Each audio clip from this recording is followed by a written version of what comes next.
Renowned investor Jim Rogers is sounding warning alarms about the U.S. dollar, saying the currency will go even lower. Gold is making all-time highs, there's no question, because somebody's worried about what's going on in the world. I'm not the only person. The World Bank's not the only person. The U.S. dollar is making new lows for the last year or so. Gold is going through the roof. I mean, maybe something will happen to cause this to reverse and correct for a while or consolidate, but Rhonda, I don't see any fundamental changes taking place that would reverse this. You have any sense of potentially how low the dollar might go?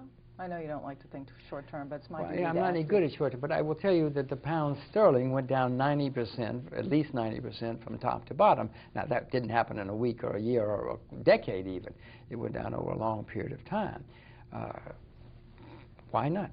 I mean, if we're going to continue to debase it, the dollar's going to go down a great deal. I have no idea how things are going to evolve, but I don't see any actions in Washington where people are seriously saying we've got to do something about this. Quite the opposite. They're doing the opposite. They're trying to debase the dollar even further. Despite all this talk about a strong dollar, the actions speak louder than words. You know, we just came out of the G20 a couple weeks ago where we heard a lot about rebalancing the economy and how we're going to see differences in the way the U.S. does business and others do business. What's the practicality of that, and what's the risk if there isn't a rebalancing? If we don't rebalance, then you're going to have currency turmoil and crises and more economic hard times and more bankruptcies. Even if you do rebalance, you're going to have many of those things.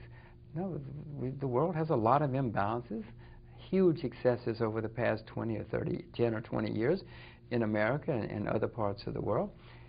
You don't just wake up one day and say, well, we've had 6 months of pain now, everything's going to be okay. We've had 10 years of excess, 20 years of excess.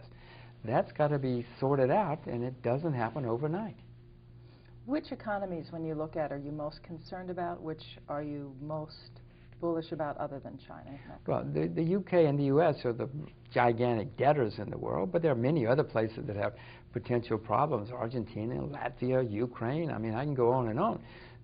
We're not the only people who have potential problems here. And that's one of the reasons that I would expect there are going to be more. I expect you're going to see problems in the currency markets. You're going to see at least a crisis or maybe a semi-crisis because of all these potential problems. The way currency crises start, you usually start in a country where none of us are thinking about, and then it snowballs into 2 or 3 other, or 4 or 5 other countries. I think that'll probably happen. The ones that have the assets are the ones that you worry about less. The largest creditor nations in the world are now all in Asia. China, Japan, Korea, Taiwan, Singapore, Hong Kong. These are gigantic creditor nations now. They're probably going to have fewer problems than all the countries that are the gigantic debtor nations.